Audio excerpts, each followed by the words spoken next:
This is Lola Lee T.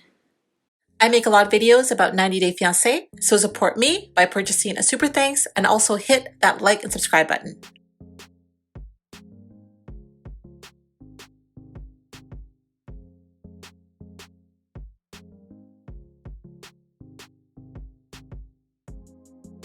I actually had to put a blanket over it because this is actually my daughter's sofa couch and she has a cat.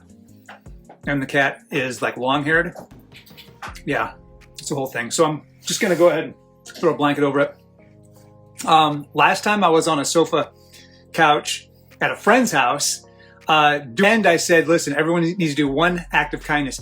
And the stories you guys DM'd me with were just beautiful. I mean, it was fantastic. I love those stories. Some of you, the things that you did, like I literally just breaking down emotionally, just thinking about all the things that you guys did. So thank you for responding that way. That was really what that was all about. People are like, you know, what is wrong with you? Are you homeless? Why are you on a sofa bed?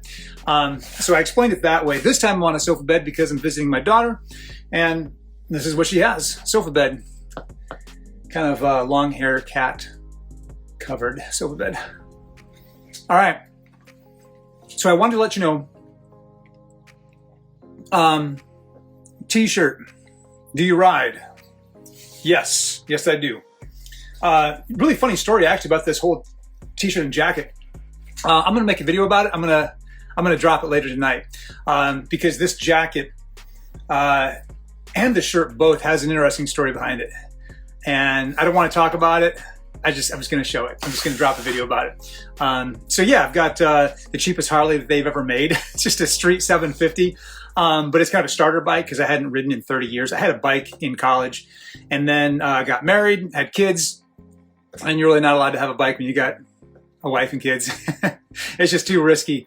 Some of you guys can handle it, but I couldn't. So I gave my bike away, and now as I go through my midlife crisis, I was required to.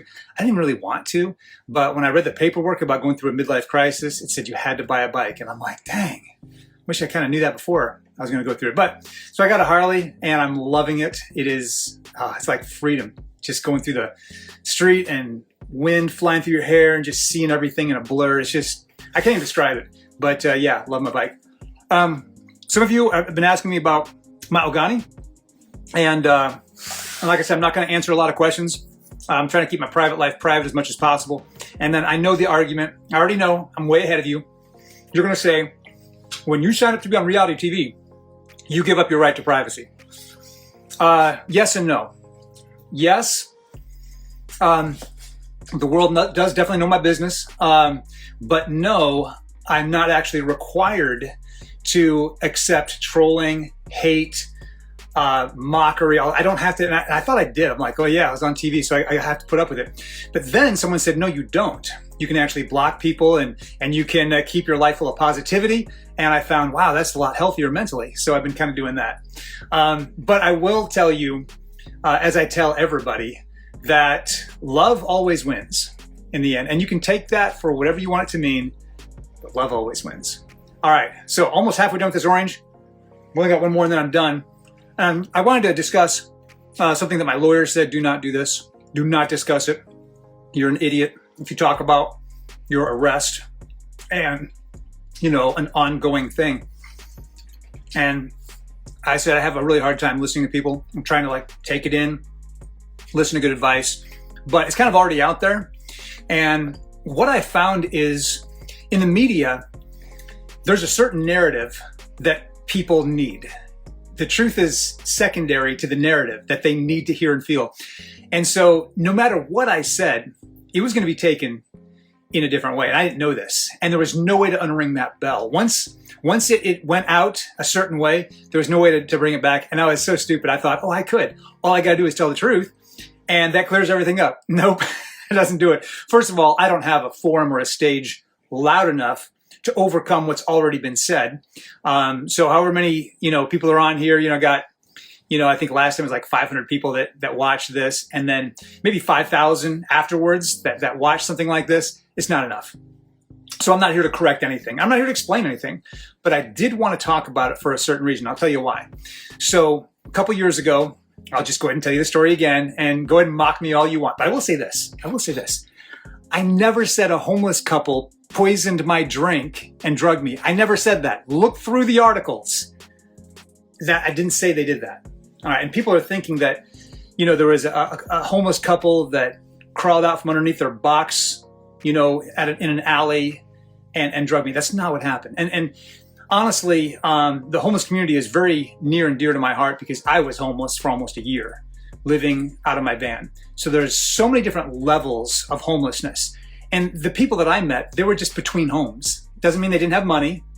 And it didn't mean that they were completely destitute. They were not. A friend of a friend asked me to help them and told me where they lived. And so I went to the Red Roof Inn. But I think it's a meme now. I should not, you know, the problem is someone told me I talk too much. That's a huge problem. When will I learn? Well, not today. I'm sitting on a couch eating oranges and talking. Oops. So I go to the Red Roof Inn and there's a party going on. It's a party. That's exactly what's happened. I walked into a party. There was 4 or 5 people there. There was someone in the bathroom that eventually came out. And there was a couple. And they had all their life possessions in there. They had a cat running around and boxes. And they were between homes. And like I said, they're not destitute. They were homeless and they didn't have a home. But, you know, they had money. So they offered me some wine. And that was my problem. And so I'm going to tell you right now, and I'm going to repeat this several times throughout this live, I take full responsibility for what I did. I was wrong. I take full responsibility. I should have never accepted a drink. Not if I had not seen the source, not if I didn't see them open it. Everyone knows this. I think maybe men know it a little less because that actually is a little more of a female-dominated problem with you know, females taking drinks from men, and that can be, you know, something you have to really be very, very cautious of. And it just wasn't on my radar. And I was trying to be nice. I came in, so I accepted a drink, and I put it on an end table. There was a bunch of other, you know, people's drinks there, and I either picked up the wrong one or I picked up mine, and they had spiked the wine with a drug I'd never even heard of. So that's what happened. I mean, it's a pretty simple story. I started feeling really tired. I left. I knew I couldn't even make it home. I was so tired. So I stopped at a hotel and I lost the next 24 hours, just gone. And this drug that was in the wine, it stops your brain's ability to make memories.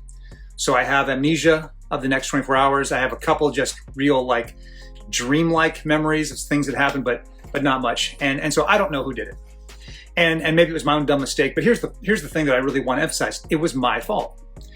I did it. No one forced me to drink it. I drank it. And so the next day, got in my car, got into just a single vehicle accident, just hit the curb, basically. People helped me push into a McDonald's, and the police were called. And they did an alcohol test, and they found there was no alcohol in my system. So it was not a DUI. And unfortunately, that's how it was reported. It was reported as a DUI, and it was not. It was a drug. And I don't know what to tell you. I always try to say it and then I say it wrong.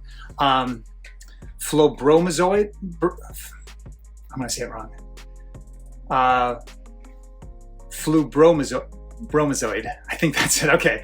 Whatever it was, you know, it was in my system. And so they arrested me. And eventually I got probation. And then just a few months ago, I moved to North Carolina. And they gave me a summons that I missed. I missed it. And once again, that was my fault too. Completely my fault. I should have given them the correct address. I should have gotten the mail on a timely fashion, and I did not. And after not hearing from my PO officer for a while, I gave her a call and said, "What's up? I know there's, you know, holiday testing coming up." And she said, "You're not my responsibility. There is a warrant out for your arrest." And I was just shocked. I said, "Why?" And she said, "You missed a summons." So as soon as I could, I drove back to Michigan, turned myself into the court, and we would have taken care of it right there, but the judge was on vacation, so they needed to hold me over. And to do that, they just give me bail, and I couldn't pay the bail right then. They wanted it in cash. So I was processed, and I went to jail for a day and a half. And it was a very eye-opening experience, and that's really what I wanted to talk to you about. and I don't want, and honestly, I do talk too much. I over-explain, and when you over-explain and talk too much, people just don't believe you. So I'm here to tell you, I don't care if you believe me or not. It matters very little to me. I was an idiot for getting myself in the situation. I know I was an idiot. It was a lesson learned, and it will never happen again. That is what I've learned. It never happened before then. It will never happen after. But I take full responsibility. I put people in harm's way when I got behind the wheel of my vehicle. And whether I could help it or not, or knew what was going on or not, is not the point. The point is I deserve to be punished for that. It was very, very wrong. And so I fully accept my punishment. And then when I missed my hearing, missed the court date, I ended up in jail. We couldn't take care of it right then. And so I ended up going to jail. And that's what I want to talk about. So being processed into a county jail is like nothing I ever understood or knew. I had no idea. It is not just humbling, it's humiliating. It's traumatizing. It's very scary, very scary. The people that you meet, you could be stuck, with people that you don't know their records or their backgrounds. And I'm sorry, guys, I know you guys are commenting, and I want to try to get to all these as much as possible. It says, if you were spiked, they would know based on what drug tested positive for. Was there any other drugs? No, there was no other drugs. It was one drug called flubromazoid or flubromazod, something like that. And that was the only one they found. And so, yeah. Anyway, none of those details are important to me. And like I said, I'm not here to explain it or to defend it in any way. I am not defending it. So here's the problem. The problem is there are people in the court system and that are in jail that have absolutely no hope. No hope at all. Now, I had hope. I was actually able, after a day and a half, to get bailed out. When I was there, they only let us out for 2 hours during the 24-hour period. Every 24-hour period, you were only out of that cell for 2 hours. And the cell consists of a toilet, a metal bunk, and like a half-inch thick mattress. No pillow, no blanket. You're just in there. And it's terrifying. You don't know who you're going to go in there with. And then I thought, well, here's an opportunity just to write my thoughts down. There's no paper. You can't ask for anything. If you ask for anything, they note who you are and you're done. You're done for the rest of the day. They will retaliate because you're causing trouble. I remember I needed contact lens solution for my contacts, and I asked for that. And they said, oh, you're going to make a big stink about this? Is this going to be your issue? And I'm like, no, they're going to dry up, or I got to take them out. And they're like, oh, so you want special privileges? And they just, like, from then on, they were just ragging on it like it was bad. And I realized you don't ask for things, keep your head down, comply. They had my hands, shackled to my waist, and then my waist shackled to my feet. I was processed. It took maybe 6 hours to be processed. You don't get a toilet during that time. You are stuck in a room with a bunch of other guys, and it's just, it's traumatizing. Like it will teach you never to go back, for sure. But the men that I did meet and talk to, some of the guys have been there for a long time. Some people had just cyclically been in the system. And one of the guys that I was being processed with, he was just rotating in and out. He'd go out, come back in. This was like his 15th time. And he knew everybody, and he was kind of giving me the heads up.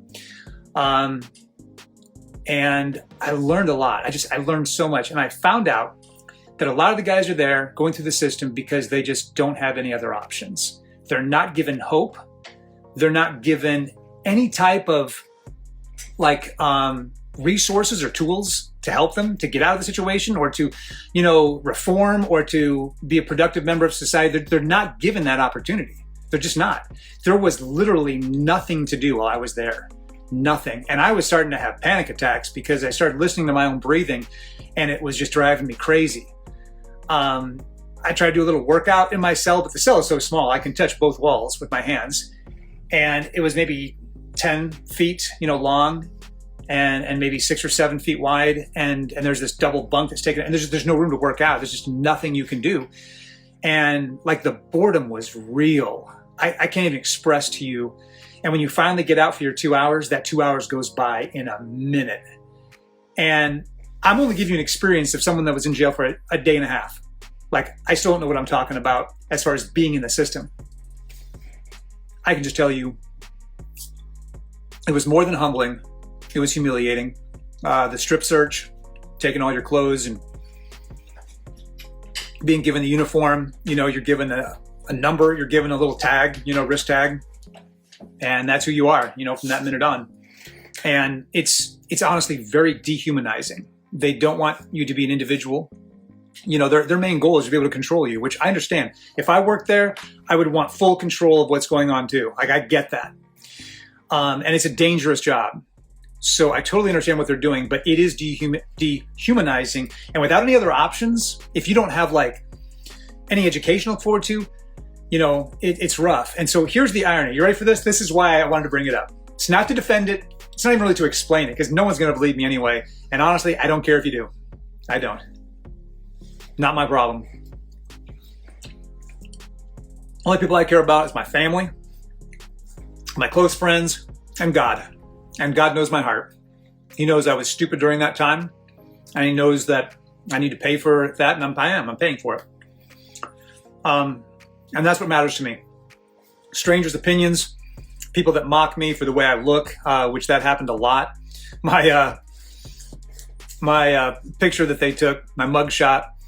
I have an eye problem. My right eye, closes, and it's got a weak eye muscle there, and especially late at night. And this was like 2 a.m. by the time they finally processed me. And so this eye was just barely open, and I just looked ridiculous, just ridiculous.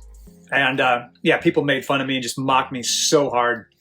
And honestly, none of that matters. It doesn't. Strangers' opinions at my age, it matters very, very little. So the reason why I brought this up, it's not for attention. I think I literally had the least amount of followers of anyone on season 5. Like, my story was not interesting, not that interesting. I'm not that interesting. I bore myself sometimes. Thanks so much for watching. Don't forget to like, share, and subscribe. Go follow me on Twitter and Instagram. Bye.